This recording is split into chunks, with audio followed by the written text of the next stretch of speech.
Om Swastiastu. Selamat pagi Ibu, selamat pagi teman-teman.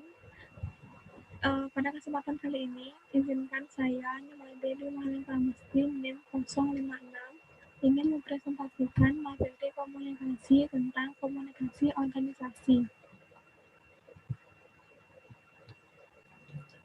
Organisasi merupakan suatu unit sosial yang terdiri atas organ-organ yang memiliki tugas dan pembagian kerja masing-masing, namun saling berhubungan dan berkaitan satu sama lain guna mencapai suatu tujuan tertentu. Komunikasi organisasi merupakan suatu jaringan komunikasi antar manusia yang saling bergantung satu sama lainnya dalam konteks organisasi. Selanjutnya ada teori komunikasi organisasi. Yang pertama ada teori sistem sosial. Teori ini menyatakan bahwa hubungan antara orang-orang memungkinkan suatu organisasi bertahan jauh lebih lama daripada orang-orang biologis yang menduduki jabatan tertentu dalam suatu organisasi. Yang kedua ada teori public relations. Teori ini menyatakan bahwa public relation adalah keseluruhan upaya yang dilakukan secara terencana dan kesinambungan. Yang ketiga ada teori kepemimpinan. Dalam teori ini, dikatakan bahwa pemimpin adalah sosok yang membantu anggota untuk memenuhi kebutuhannya serta tujuan kelompok secara bersama-sama. Yang keempat ada teori kontinum. Teori ini menjelaskan beberapa hal, yaitu manajer membuat keputusan lalu mengumumkan secara tegas, manajer membuat keputusan dan memberi pilihan, manajer mengemukakan keputusan dan memberi kesempatan untuk dipertanyakan, manajer mengumumkan keputusan sementara yang masih dapat diubah, manajer menentukan batasan dan bawahan diminta untuk memutuskan, manajer mempersilahkan bawahan mengambil keputusan. Yang kelima ada teori 4 sistem. Linker memperjelaskan bahwa terdapat 4 gaya kepemimpinan dalam organisasi, yaitu penguasa mutlak, penguasa semi mutlak, penasihat, pengajak serta. Yang terakhir ada teori kepribadian perilaku. Teori ini menjelaskan bahwa perilaku seseorang dapat menentukan keefektifan dari suatu kepemimpinan. Selanjutnya ada fungsi komunikasi organisasi. Yang pertama, fungsi informatif. Organisasi diartikan sebagai suatu sistem pemrosesan informasi di mana setiap anggota organisasi diharapkan mampu memberi dan menerima informasi dengan baik guna kelancaran dalam menjalankan apa yang menjadi tugasnya. Yang kedua ada fungsi regulatif, berkaitan dengan peraturan-peraturan dan pedoman yang berlaku dalam suatu organisasi. Yang ketiga, fungsi persuasif, merupakan cara lain dari perintah, di mana kebanyakan pemimpin organisasi lebih memilih menggunakan cara persuasif daripada perintah kepada bawahannya. Yang terakhir ada fungsi integratif, berkaitan dengan penyediaan saluran yang memungkinkan setiap anggota organisasi untuk dapat melaksanakan tugas dan pekerjaannya dengan baik. Konsep komunikasi organisasi. Yang pertama ada proses. Organisasi merupakan suatu sistem terbuka yang dinamis. Oleh karena itu, proses dibutuhkan agar dapat menciptakan serta saling menukar pesan di antara anggotanya. Yang kedua ada pesan.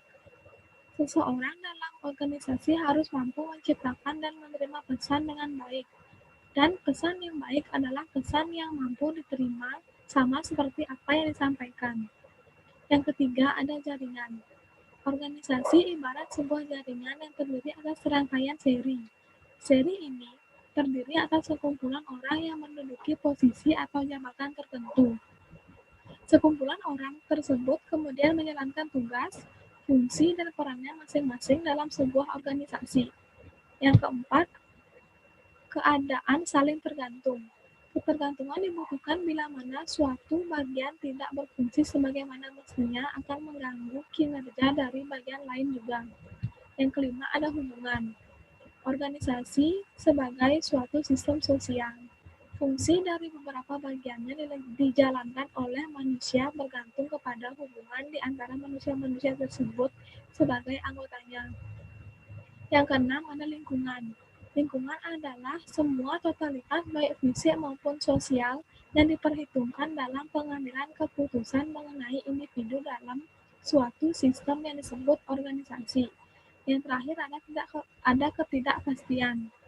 Dalam komunikasi organisasi, posisi ketidakpastian di sini adalah untuk memenuhi kesediaan informasi yang tersedia juga informasi yang diharapkan.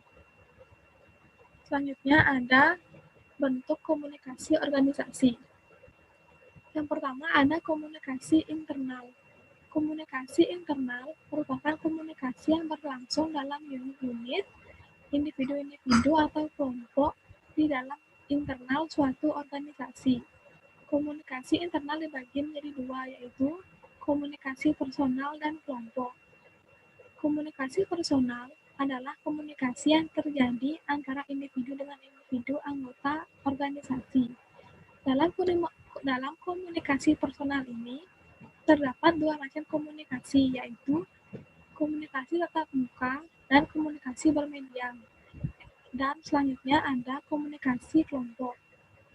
Komunikasi kelompok adalah komunikasi antara seseorang dengan suatu kelompok atau bidang tertentu atau antar kelompok secara tatap muka dalam suatu organisasi. Selanjutnya ada komunikasi eksternal. Komunikasi eksternal adalah komunikasi yang terjadi antara organisasi dengan khalayak di luar organisasi. Komunikasi eksternal dibagi menjadi dua, yaitu komunikasi dari organisasi kepada khalayak dan komunikasi dari khalayak kepada organisasi.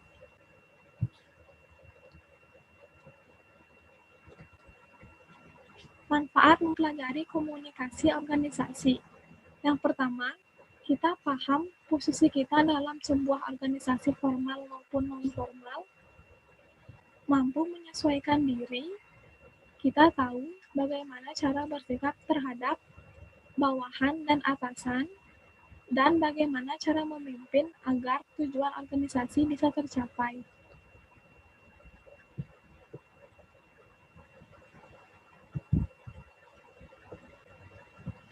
Baik, sekian dari presentasi saya.